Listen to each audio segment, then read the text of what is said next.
Kalau untuk puasa sendiri sebenarnya kita sudah melakukan diet. Halo Smart Viewers, di tengah puasa ini ada yang punya rencana sekaligus nurunin berat badan gak nih?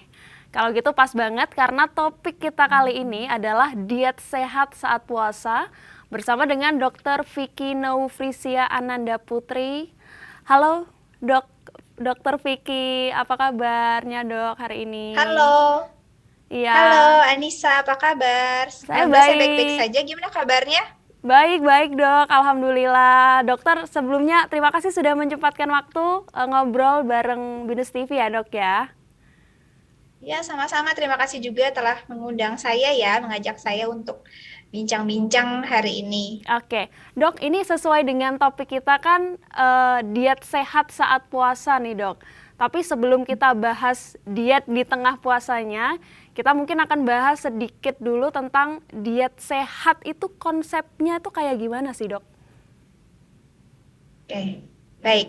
Ya, Baik, Anissa. Jadi kalau diet sehat itu, orang seringkali diet itu diartikan tidak makan atau bahkan mengurangi makan ya. Gitu. iya. Sebenarnya diet itu adalah pola makan. Jadi adalah asupan makanan dan minuman yang kita konsumsi sehari-hari oleh setiap orang sesuai kebutuhannya masing-masing gitu. Jadi Mm-mm. yang sehari-hari kita makan, kita minum itu termasuk diet gitu. Tapi yang membedakan adalah dietnya jenisnya seperti apa. Apakah dietnya sehat atau Mm-mm. dietnya kurang sehat gitu.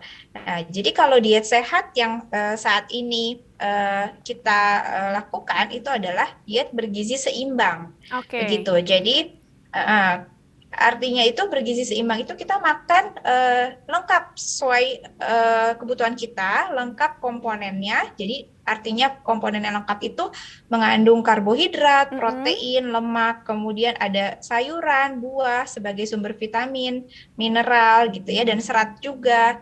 Lalu kita pilihkan juga cemilan yang sehat begitu.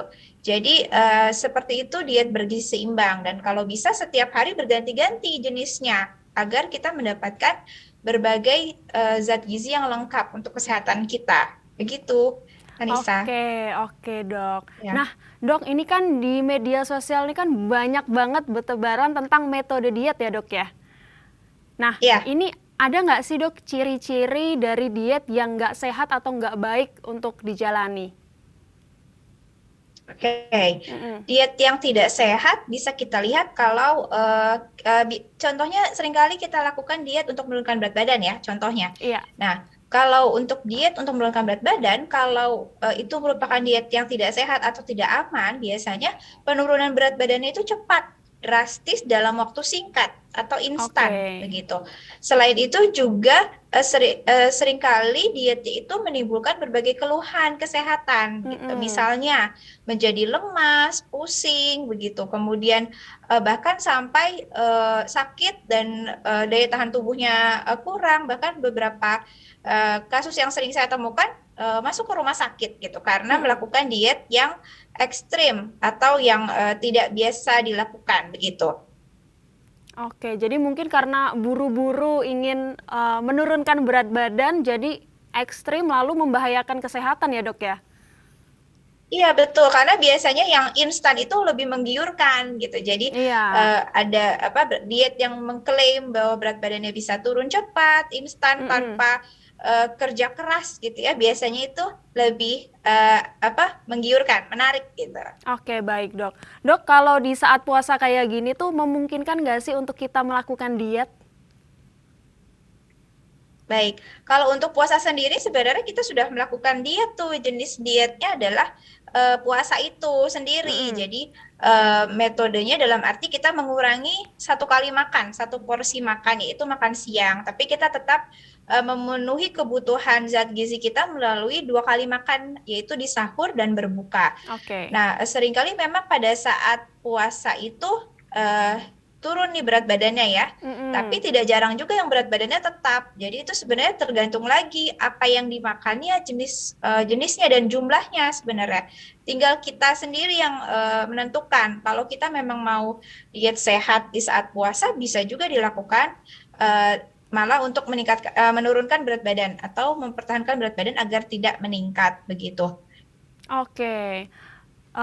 Lalu Dok, kalau di saat puasa nih, ini yang harus kita lebih perhatikan agar Ya. kita memiliki gizi yang tetap seimbang itu apa aja, Dok?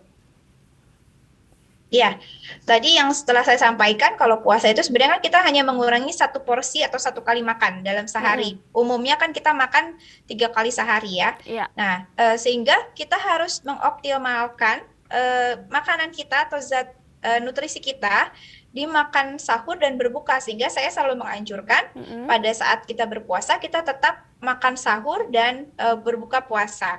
Nah, Mm-mm. kalau yang kita bisa lakukan ya tadi tetap kita makan bergizi seimbang pada saat sahur dan berbuka. Jadi lengkap dalam satu piring itu ada makanan pokoknya, kemudian ada lauk pauk sebagai sumber protein, ada lemaknya. Namun kita pilih lemaknya yang baik. Jadi artinya bukan lemak jenuh, bukan makanan yang terlalu berlemak ya. Misalnya kita pilih lauk pauknya yang rendah lemak gitu. Kemudian Oke. kita tambahkan sayur. Kalau bisa setiap kali makan sahur dan berbuka ada sayurnya.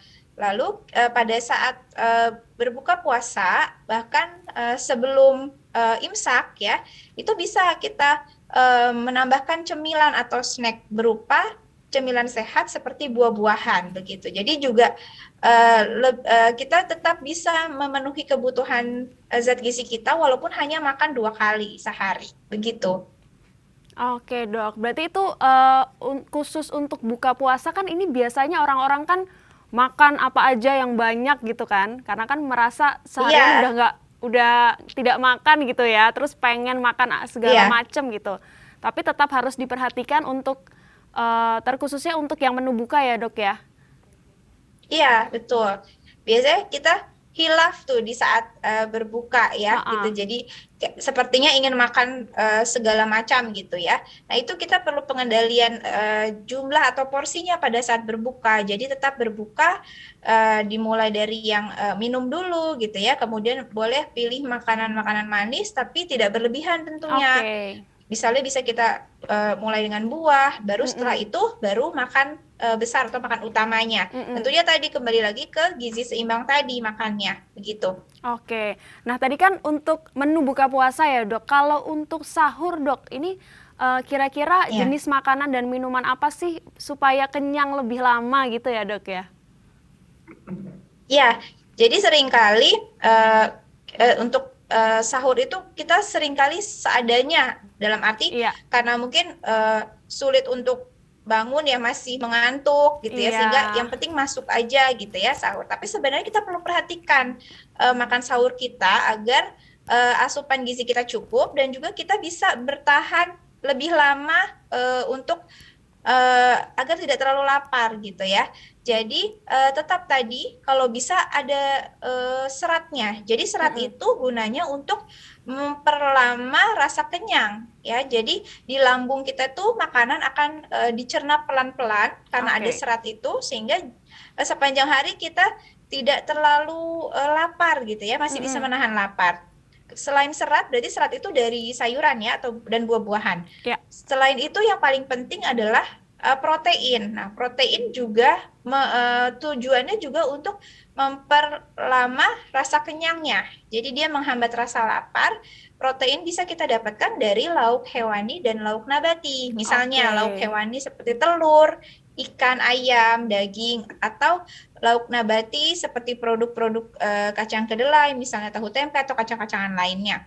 Nah, setelah itu juga lemak atau minyak juga memperlama rasa kenyang gitu. Sehingga makanya kembali lagi tadi yang saya anjurkan dalam saat sahur kita tetap makan makanan bergizi seimbang tadi. Dalam satu piring itu Ya. lengkap ada semuanya sehingga kita bisa lebih tahan rasa laparnya begitu. Iya. Pada intinya juga jangan malas kayak gitu ya, Dok, untuk mempersiapkan menu sahur. Oke. Ya, seringkali kan kita sahur itu ya tadi karena di malam hari ya, hampir ke dini hari, jadi kan ada rasa malas untuk menyiapkan. Sebenarnya kita bisa menyiapkan makanan yang tidak terlalu sulit atau repot begitu ya, Iya. asalkan tadi berpedoman pada makan bergizi seimbang. Jadi diusahakan di dalam satu piring itu lengkap, ada makanan pokok, ada lauk pauk, ada sayur gitu. Yang bisa kita siapkan sederhana saja gitu ya, asalkan tadi zat gizinya terpenuhi. Jangan lupa juga minum air yang cukup ya, itu juga untuk menjaga cairan tubuh kita agar tidak dehidrasi. Ya. Dan juga kita bisa tambahkan tadi buah-buahan, selain buah-buahan itu mengandung air juga, jadi membantu menambahkan asupan air kita, dan juga tadi memberikan serat sehingga rasa kenyangnya jadi lebih lama. Oke, baik-baik dok. Nah, dokter Vicky, ini kan banyak yang bilang kalau misalnya setelah kita makan itu jangan langsung tidur gitu karena bisa bikin gemuk. Nah, itu sebenarnya sesuatu pernyataan yang betul atau enggak sih dok? Oke. Kalau untuk masalah gemuk atau berat badan yang meningkat itu sebenarnya kembali lagi ke asupan kalori hariannya. Tentunya kalau seperti keseimbangan atau seperti timbangan ya, kalau misalnya energi yang masuk berupa makanan itu melebihi dari kebutuhan kita atau melebihi dari energi yang dikeluarkan, tentunya lama-kelamaan berat badan akan meningkat. Jadi sebenarnya kalau untuk hubungannya ke berat badan yang meningkat itu tidak secara langsung. Namun kalau kebiasaan itu berulang rutin, bisa saja karena pada saat kita sudah tidur, laju kerja tubuh kita itu sudah mulai melambat karena tubuh itu istirahat gitu ya, sehingga tadi kalau masih ada makanan yang harus dicerna, tentunya pencernaannya jadi lebih lambat berjalannya seperti itu, sehingga tidak dianjurkan setelah makan itu langsung tidur. Jadi kita berikan jeda selama sekitar 2-3 jam setelah makan baru boleh tidur begitu. Jadi dalam waktu 2-3 jam itu diharapkan isi lambung itu sudah mulai kosong, jadi sudah mulai dicerna. Dan seringkali yang dialami oleh orang-orang yang langsung punya kebiasaan langsung tidur setelah makan itu biasanya rasa tidak nyaman di ulu hati gitu ya, di lambungnya, seperti keluhan yang kita sebut MAH begitu ya. Jadi rasa nyeri ulu hati, kembung, begah dan sebagainya, bahkan bisa mual. Nah itu kalau itu terjadi berulang, dikhawatirkan akan terjadi keluhan seperti itu. Oke, baik dok. Nah ini terakhir dok, boleh dari dokter Vicky untuk memberi saran dan tips nih dok untuk diet sehat itu agar selalu memperhatikan gizi. Silahkan dok. Baik, yang kita bisa lakukan setiap hari itu adalah makan dengan bergizi seimbang ya. Jadi tadi komponennya lengkap, ada makanan pokok, lauk pauk, sayur dan buah-buahan. Nah, terutama pada saat puasa nanti kita tetap mengkonsumsi makanan bergizi seimbang, hanya saja frekuensi makan kita yang berkurang dari yang awalnya 3 kali sehari menjadi 2 kali sehari, sehingga pada saat makan 2 kali sehari itu tetap kita harus memenuhi kebutuhan gizi kita dengan makan bergizi seimbang, dan pilihlah makanan-makanan yang mengandung protein cukup tinggi dan juga serat yang tinggi, serat yang cukup, sehingga akan membuat kita merasakan kenyang lebih lama, sehingga pada saat berpuasa kita tidak mengalami keluhan cepat lapar, lemas, pusing dan sebagainya, sehingga puasa kita bisa insya Allah bisa lancar gitu ya. Begitu, Mbak Anissa. Dok, tambahan lagi nih dok, ini kan kalau diet itu juga erat kaitannya dengan olahraga ya dok ya. Nah, untuk olahraga sendiri di bulan puasa itu baiknya di jam-jam berapa atau pada waktu kapan ya dok ya?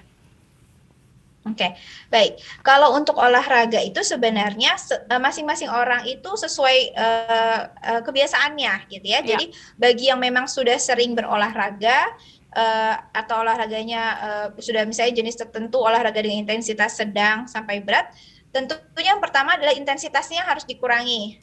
Bagi yang biasa intensitasnya sedang atau berat, kita kurangi saja intensitasnya ringan gitu. Jadi bisa dilihat intensitas itu bisa dilihat mudahnya dari frekuensi denyut jantungnya, jadi tidak terlalu cepat gitu ya.